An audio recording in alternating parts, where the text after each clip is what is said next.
حضرت نوح علیہ السلام کا واقعہ۔ آپ کا اصل نام کیا ہے؟ آپ کو نوح کیوں کہا جاتا ہے؟ آپ کا لقب کیا ہے؟ آپ کی عمر مبارک کتنی تھی؟ آپ کا ذکر قرآن پاک میں کتنی مرتبہ آیا ہے؟ تفصیل درج ذیل ہے۔ اعوذ باللہ من الشیطان الرجیم، بسم اللہ الرحمن الرحیم۔ السلام علیکم ورحمۃ اللہ وبرکاتہ۔ قرآن مجید میں بہت سی آیات میں نوح علیہ السلام کا ذکر آیا ہے اور مجموعی طور پر قرآن کی 29 صورتوں میں اس عظیم پیغمبر کے بارے میں گفتگو ہوئی ہے۔ قرآن مجید میں ان کی زندگی کے مختلف حصوں کی باریک بینی کے ساتھ تفصیل بیان کی گئی ہے، جن میں زیادہ تر تعلیم و تربیت اور نصیحت کے پہلو بیان کیے گئے ہیں۔ مؤرخین و مفسرین نے لکھا ہے کہ حضرت نوح کا نام عبد الغفار، عبد الملک یا عبد الاعلیٰ تھا، اور نوح کا لقب انہیں اس لیے دیا گیا کیونکہ وہ سال ہر سال اپنی قوم کے لیے روتے رہے۔ آپ کے والد کا نام لمک یا لامک تھا۔ مستدرک حاکم میں آتا ہے کہ آپ علیہ السلام کا نام عبد الغفار ہے۔ اکثر صحابہ رضوان اللہ علیہم اجمعین کا عقیدہ تھا کہ نوح علیہ السلام کی شناخت ادریس علیہ السلام سے پہلے کی ہے۔ نوح علیہ السلام بن لمک ابن متوشلخ ابن اخنوک، اور بعض روایات کے مطابق اخنوک ادریس علیہ السلام ہیں۔ اور طبرانی نے حضرت ابو ذر رحمۃ اللہ علیہ سے روایت کی ہے کہ آپ نے رسول اللہ صلی اللہ علیہ وآلہ وسلم سے عرض کیا، اے اللہ کے رسول، سب سے پہلے نبی کون ہیں؟ آپ صلی اللہ علیہ وآلہ وسلم نے ارشاد فرمایا، آدم علیہ السلام۔ میں نے کہا، پھر کون؟ آپ نے فرمایا، حضرت نوح علیہ السلام۔ حضرت آدم اور نوح علیہ السلام کے درمیان 20 صدیاں ہیں، یعنی 2000 سال کی مدت۔ اور مستدرک حاکم میں ابن عباس رضی اللہ عنہما سے مروی ہے کہ آدم اور نوح علیہ السلام کے درمیان 10 صدیوں کا فاصلہ تھا۔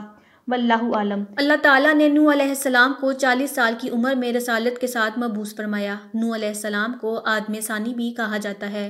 حضرت نوح علیہ السلام کا تذکرہ قرآن مجید میں 42 جگہ آیا ہے۔ حضرت آدم علیہ السلام کی اولاد دنیا میں ہو بھری آہستہ آہستہ یہ اللہ تعالیٰ کو بھولتے گئے، جس نے انہیں پیدا کیا اور جو ان کا پالنے والا ہے، اور شیطان کے بہکاوے میں آنے لگے۔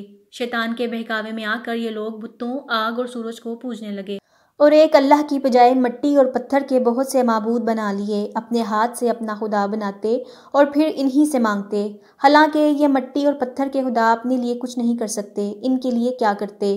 اللہ تعالیٰ نے جو اپنے بندوں سے بڑی محبت رکھتا ہے، اس کو یہ بھی گوارا نہیں کہ اس کے بندے شیطان کے بہکاوے میں آ کر اس کے علاوہ کسی اور کی عبادت کرنے لگیں، اس کا شریک ٹھہرائیں اور اس کے بدلے سزا میں اللہ تعالیٰ انہیں مرنے کے بعد دوزخ میں ڈالیں۔ اللہ کریم نے لوگوں کی اصلاح کے لیے حضرت نوح علیہ السلام کو اپنا نبی بنا کر بھیجا۔ اس زمانے میں لوگوں کی عمریں بہت لمبی ہوتی تھیں۔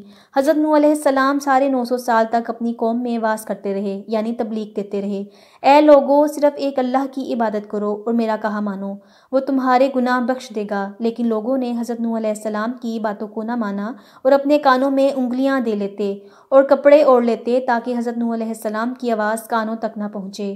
حضرت نوح علیہ السلام ہمت نہ ہارے، وہ برابر سمجھاتے رہے اور کہتے رہے، وہ اللہ سے معافی مانگو، وہ بڑا معاف کرنے والا ہے۔ وہ تم پر آسمان سے میਂہ برسا دے گا تاکہ تم خوب اناج اگا سکو، اور تمہیں ان گنت نعمتوں سے نوازے گا، تمہیں مال و دولت دے گا اور بیٹے دے گا۔ تمہیں کیا ہو گیا ہے کہ تم ایک اللہ کو نہیں مانتے؟ حالانکہ اس نے آسمان بنایا، چاند اور سورج بنایا، اور یہ بڑی نشانیاں ہیں، تم لوگ کیوں نہیں سمجھتے؟ اسی نے تم کو مٹی سے پیدا کیا اور پھر اسی مٹی میں ایک دن تم مل جاؤ گے، اور پھر قیامت کے دن اسی مٹی سے تم کو دوبارہ زندہ کرے گا۔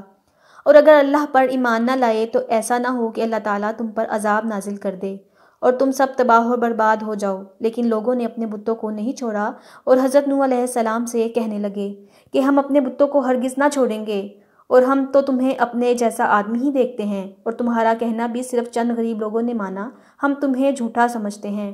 حضرت نوح علیہ السلام نے کہا کہ اے میری قوم، میں تمہیں جو نصیحت کرتا ہوں اس کے بدلے تم سے کوئی مال و دولت نہیں چاہتا، اور جو لوگ اللہ پر ایمان لائے اور نیکوکار ہیں ان لوگوں کو تمہارے کہنے پر نہیں چھوڑوں گا۔ ان کی قوم کے لوگوں نے کہا کہ اے نوح، تم نے ہم سے جھگڑا بہت کر لیا، اگر تم سچے ہو تو جس عذاب سے تم ہم کو ڈراتے ہو وہ لے آؤ۔ حضرت نوح علیہ السلام نے کہا کہ جب اللہ پاک چاہے گا عذاب لے آئے گا۔ بقیہ حصہ آئندہ آنے والی ویڈیو میں۔ اللہ حافظ۔